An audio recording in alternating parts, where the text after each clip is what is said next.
Hello students, मैं हूं आपका प्रदीप सर और आपका वेलकम करता हूं अपने यूट्यूब चैनल पर। आज मैं आपके लिए लेके आया हूं वीडियो लेक्चर 10 पार्ट 2 जो है क्लास 12th के लिए यूनिट 11 का अल्कोहल, फिनॉल और ईथर।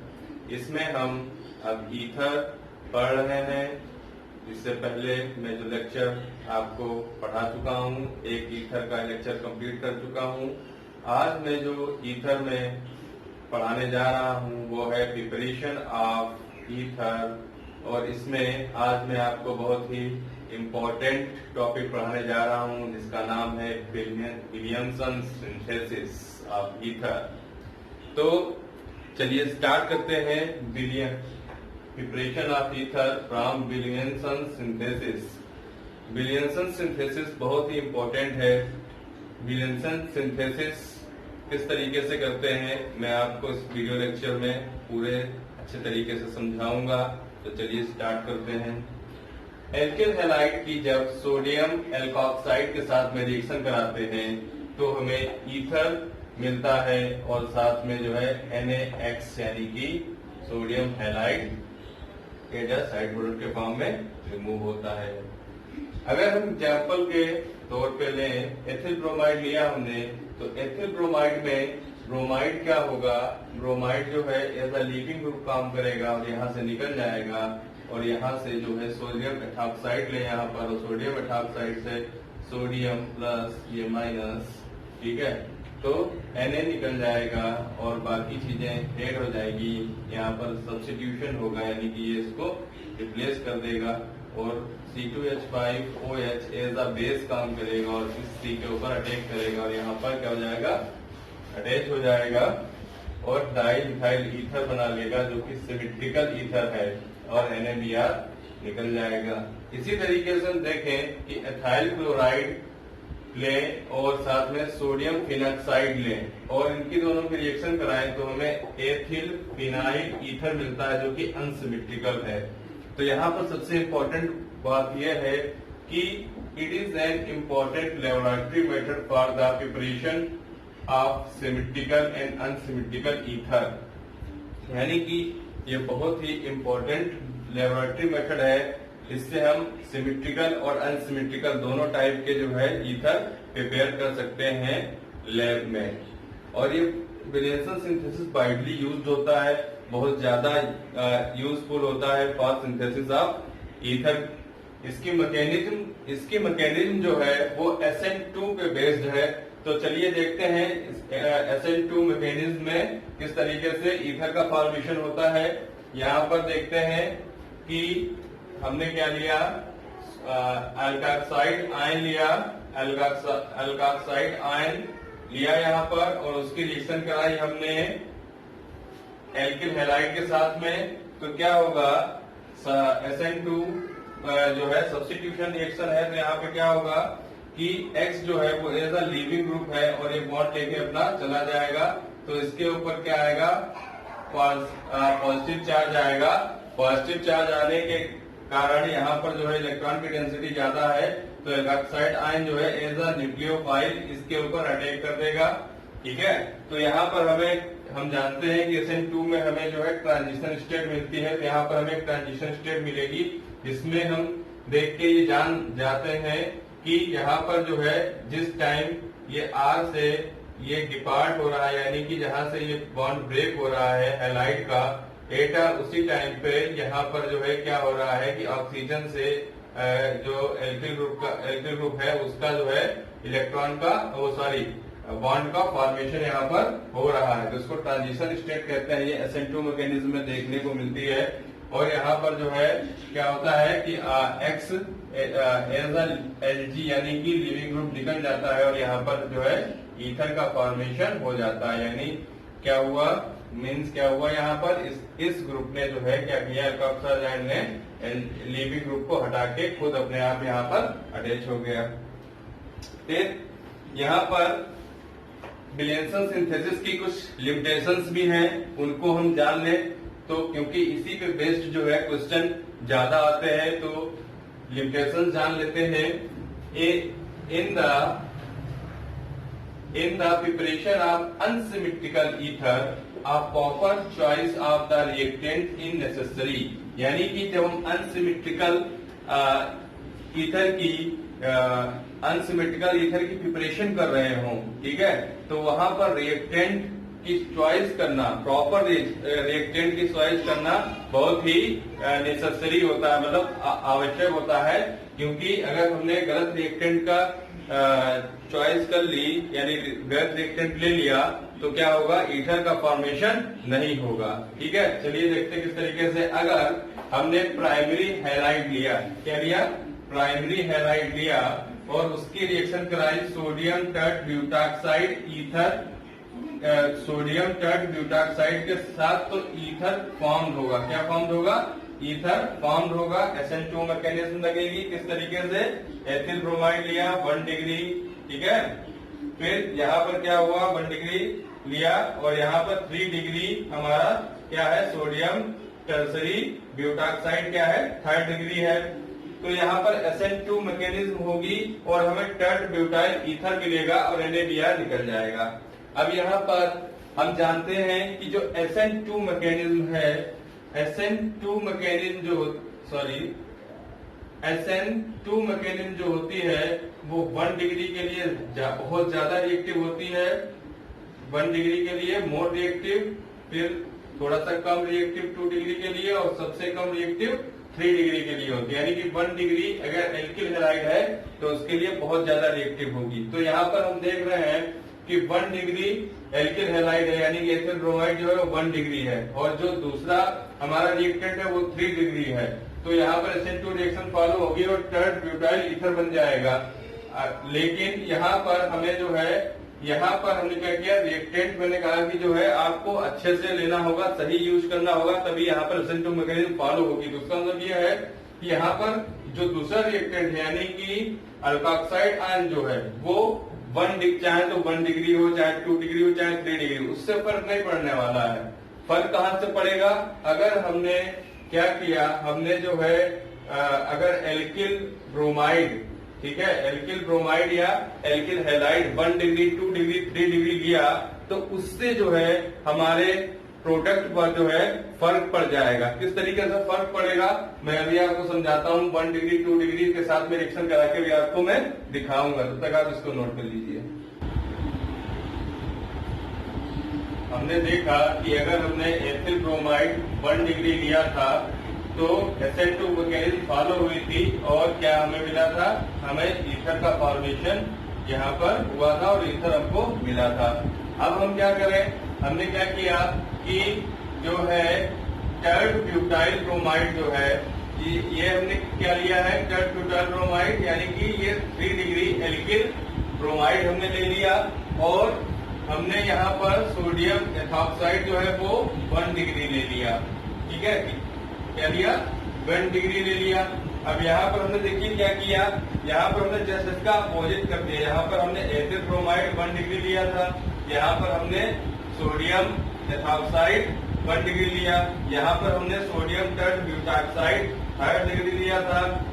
ठीक है, यहाँ पर हमने टर्ट ब्यूटाइल ब्रोमाइड यानी कि एल्किल हैलाइड जो है वो हमने क्या किया, 3rd डिग्री ले लिया। अब यहाँ पर रिएक्शन एकदम से चेंज हो जाएगी। अब यहाँ पर जो है SN2 मैकेनिज्म नहीं फॉलो होगी, यहाँ पर SN2 मैकेनिज्म नहीं फॉलो होगी और यहाँ पर एलिमिनेशन हो जाएगा और यहाँ पर 2 मिथाइल प्रोपीन बन जाएगी, अल्कोहल बनेगा और NaBr बनेगा। जो मेन प्रोडक्ट होगा वो क्या होगा, वो एल्कीन होगा। मेन प्रोडक्ट क्या होगा, एल्कीन।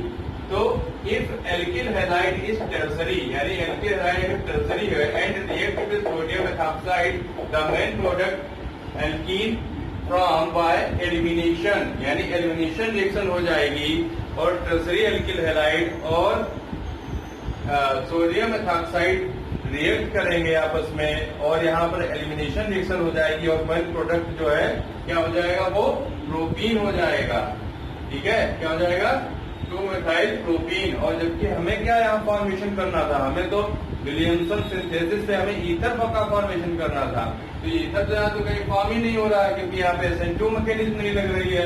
तो यहाँ पर हमको ये बहुत ही ध्यान देने वाली बात यह है कि हमें जो एल्किल हैलाइड है वो प्राइमरी ही रखना है, तभी हमको जो है ईथर की यील्ड अच्छी मिलेगी। तो यहाँ पर हम ये भी देख लेते हैं कि किस तरीके से यहाँ पर क्या हुआ है कि एलिमिनेशन लगा है। ये CH2 एक H यहाँ पे आ गया, ठीक है। ये H जो है इसके साथ में OH के CH5OH के साथ में यहाँ पे चला गया, जब बेस यहाँ से ये निकल गया, फिर इसने यहाँ पर इसको क्या कर दिया, डबल बॉन्ड फॉर्म कर दिया। तो ये डबल बॉन्ड क्यों फॉर्म हुआ? सबसे पहले तो ये लीविंग ग्रुप है, ये यहाँ से जो है अपना बॉन्ड लेके चला जाएगा, तो इसका पार्सली पॉजिटिव चार्ज आ जाएगा, पॉजिटिव चार्ज आ जाएगा। तो ये यहाँ पर जो हाइड्रोजन है उसको जो है निकाल देगा एज प्रोटॉन के फॉर्म में। तो ये जो बॉन्ड बचा हुआ वो यहाँ पर जो है शिफ्ट कर जाएगा, तो यहाँ पर डबल बॉन्ड आ जाएगा, और ये प्रोटॉन जो है वो इसके साथ में चले जाएगा, तो एल्किल हैलाइड फॉर्म हो जाएगा, ठीक है। और Br किसके साथ जाएगा? Br Na+ के साथ चला, तो NaBr जो है यहाँ पर फॉर्म हो जाएगा। तो ये तो एलिमिनेशन रिएक्शन हुई, जिसको मैंने डिस्क्राइब किया। लेकिन हम यहाँ पे एलिमिनेशन रिएक्शन तो नहीं पढ़ रहे हैं, हम तो यहाँ पे पढ़ रहे हैं ईथर का फॉर्मेशन विलियमसन सिंथेसिस से। तो बच्चों इतना जरूर ध्यान रखना कि विलियमसन सिंथेसिस जो है वो SN2 मैकेनिज्म देती है, और हम जानते हैं कि SN2 मैकेनिज्म जो होती है वो प्राइमरी एल्किल हैलाइड के लिए मोर रिएक्टिव होती है। तो यहाँ पर हम प्राइमरी एल्किल हैलाइड लें, जैसा कि हमने नीचे लिया है, जो मैंने बताया, वहां पर हमें क्या मिला, अच्छे से जो है ईथर मिला, इसकी यील्ड भी अच्छी होगी। फिर यहाँ तक तो हमने जो है अनसिमेट्रिकल की बात की थी, अब हम सिमेट्रिकल ईथर की बात कर लें। तो symmetrical ether containing secondary and tertiary alkyl group are obtained only in poor heat by Williamson synthesis. यानी कि अगर हम सिमेट्रिकल ईथर भी जो है फॉर्मेशन करें विलियमसन सिंथेसिस से, और उसमें हम सेकेंडरी और टर्शियरी एल्किल हैलाइड ले लें, तो वहां पर हमें विलियमसन सिंथेसिस से मतलब जो है वो तो मिल जाएगा। क्या उसे मिल जाएगा? क्या बोलते हैं? ईथर तो मिल जाएगा हमको, ठीक है, ईथर तो मिल जाएगा, लेकिन साथ ही साथ इसकी ईथर तो मिलेगा ही, ठीक है। SN1 मैकेनिज्म लगेगी, यहाँ पर क्या लगेगी? SN1 मैकेनिज्म लगेगी और ईथर मिल जाएगा। और एलिमिनेशन भी लगेगा, SN1 होती तो एलिमिनेशन भी होता है, पिछले लेक्चर में हम लोग पढ़ चुके हैं। तो एलिमिनेशन होगा तो हमें प्रोटीन भी मिलेगी, लेकिन जो ईथर होगा, ठीक है, जो ईथर हमको मिलेगा उसकी जो यील्ड होगी वो बहुत ही पुअर होगी, यानी बहुत ही कम होगी। तो इसलिए बच्चों ये हमेशा ध्यान रखना कि हमें प्राइमरी एल्किल हैलाइड ही यूज करना है विलियमसन सिंथेसिस में। तो चलिए यहाँ पे रिएक्शन देख लेते हैं। आइसोप्रोपाइल ब्रोमाइड है, यानी कि 2 डिग्री क्या है? एल्किल ब्रोमाइड है, और सोडियम आइसोप्रोपाक्साइड है, ठीक है। तो यहाँ पर जो है ये भी 2 डिग्री है, और इसकी हमने रिएक्शन कराई, तो यहाँ पर क्या होगा, हीट करने पर हमें डाई आइसोप्रोपाइल ईथर भी मिलेगा, जो बहुत कम अमाउंट में मिलेगा, और जो है प्रोपीन हमें ज्यादा अमाउंट में मिलेगी। तो ये तो अच्छी बात नहीं है, क्योंकि हम लोग क्या कर रहे हैं, ईथर का फॉर्मेशन कर रहे हैं, तो हमें ईथर ज्यादा उसमें अमाउंट में मिलना चाहिए, लेकिन हमें यहाँ तो जो है प्रोपीन ज्यादा अमाउंट में मिल रही है। तो ये कोई अच्छी मतलब अच्छा प्रॉपर वे नहीं है विलियमसन सिंथेसिस का सेकेंडरी और टर्शरी, ठीक है। अच्छा और प्रॉपर तरीका क्या है, मेथड क्या है, ये वाला अच्छा और प्रॉपर तरीका है, तो हमें इसी तरीके को फॉलो करना है। तो बच्चों बहुत सारे क्वेश्चन ये पूछे जाते हैं इस तरीके से कि वहाँ पर टर्शरी तुम्हें जो है इस तरीके से ये दे दिए होंगे, ठीक है, कहेंगे कि ये इसको जो है इस मतलब जो है रिएक्टेंट को यूज करके जो है ईथर का फॉर्मेशन करिए, ठीक है। तो आपको क्या करना है, सिंपल सी बात है, यहाँ से क्या करना है, वो मतलब इसे इस तरीके से दे दिया हो, ठीक है, तो आपको क्या करना है, आपको ONA हटाना है यहाँ से, और यहाँ पे रख देना है टर्शरी जो है सोडियम टर्शरी ब्यूटाक्साइड बना देनी है, और फिर Br यहाँ से हटाना है, यहाँ पे रख देना है, यानी प्राइमरी जो है ब्रोमाइड एल्किल ब्रोमाइड बना देनी है। तो हमें जो है क्या मिल जाएगा, थर्ड ब्यूटाइल ईथर मिल जाएगा, ईथर की फॉर्मेशन यहाँ पर मिल जाएगी। लेकिन अगर आप इसमें रिएक्शन कराओगे तो हमें ईथर नहीं मिलेगा, हमें क्या मिलेगा, मेन प्रोडक्ट जो है क्या मिलेगा, एलिमिनेशन ही मिलेगा। तो बच्चों इसी चैप्टर में नीचे एक एग्जाम्पल दिया हुआ है एनसीईआरटी में, वो इसी पे बेस्ड है, जो मैं समझा रहा हूँ ना वो इसी पे बेस्ड है। आप उसको अपनी बुक से पढ़ लीजिएगा, ठीक है। अब हम इसको मैंने विलेंसन सिंथेसिस को अच्छे से पढ़ा दिया।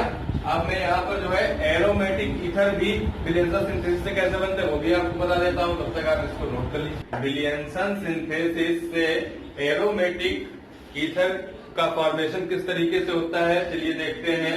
क्या किया हमने, फिनॉल लिया, फिनॉल की जब हम NaOH के साथ में रिएक्शन कराएंगे तो फिनाल वाले चैप्टर में हम पढ़ चुके हैं कि फिनाल की जब NaOH के साथ में रिएक्शन कराते हैं तो सोडियम फिनॉक्साइड बनता है।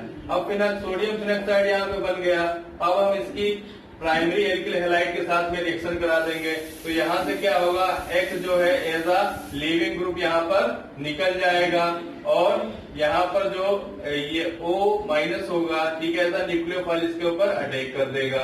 जब इसके ऊपर अटैक कर देगा तो यहाँ पर ये क्या हो जाएगा, अटैच हो जाएगा और हमें जो है एरोमेटिक अल्कोहल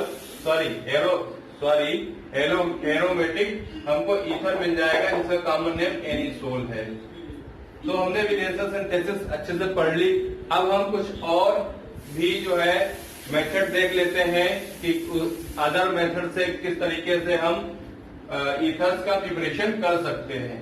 तो by heating alkyl halide with dry silver oxide, यानी कि हमने 2 मोल एथिल आयोडाइड के लिए और Ag2O यानी कि सिल्वर ऑक्साइड के साथ में इसको क्या किया, रिएक्ट कराया तो हमें C2H5O C2H5 यानी डाइइथाइल ईथर का फॉर्मेशन यहाँ पे होगा और 2AgI as a side product बनेंगे, ठीक है। फिर ग्रिग्नार्ड रीजेंट से देख लेते हैं किस तरीके से ग्रिग्नार्ड रीजेंट से भी हम जो है ईथर का फॉर्मेशन कर सकते हैं। तो ग्रिग्नार्ड रीजेंट के साथ में हमने क्या किया, ग्रिग्नार्ड रीजेंट लिया हमने, उसकी रिएक्शन कराई मेथॉक्सी क्लोरोमेथेन के साथ में और ग्रिग्नार्ड रीजेंट यहाँ हमने लिया CH3MgI। तो यहाँ पर क्या होगा, CH3O C2H5 CH2CH3 बनेगा, यानी अनसिमेट्रिकल ईथर बनेगा जिसका नाम है मेथॉक्सी एथेन, ठीक है, क्या नाम है, मेथॉक्सी एथेन। और यहाँ पर जो है MgICl as a side product के फॉर्म में निकल जाएंगे। तो यहाँ पर हमारा आज का लेक्चर 10 पार्ट 2 प्रिपरेशन ऑफ ईथर यहीं पे कंप्लीट होता है। तो इसमें सबसे ज्यादा इंपॉर्टेंट जो है वो है विलियमसन सिंथेसिस, जिसको मैंने आपको अच्छे से समझा दिया। और मैं आपको एक बार फिर बताता हूँ, विलियमसन सिंथेसिस जहां पर होती है वहां पर SN2 रिएक्शन होती है और SN2 रिएक्शन के लिए हमें प्राइमरी एल्किल हैलाइड लेना बहुत ही जरूरी है। जब प्राइमरी एल्किल हैलाइड लेंगे तभी अच्छी यील्ड हमें ईथर की मिलेगी। ये किस तरीके से होगा ये भी मैंने आपको समझा दिया। तो आज का लेक्चर आपको कैसा लगा, ठीक है, कमेंट बॉक्स में जरूर बताइएगा। साथ ही साथ हमारे लेक्चर को लाइक और शेयर जरूर कीजिएगा। और अगर आप हमारे चैनल पर नए हो तो उसको सब्सक्राइब करना बिल्कुल ना भूलें। जल्द ही हम आपके लिए नेक्स्ट वीडियो लेक्चर लाएंगे। तब तक के लिए बाय बाय।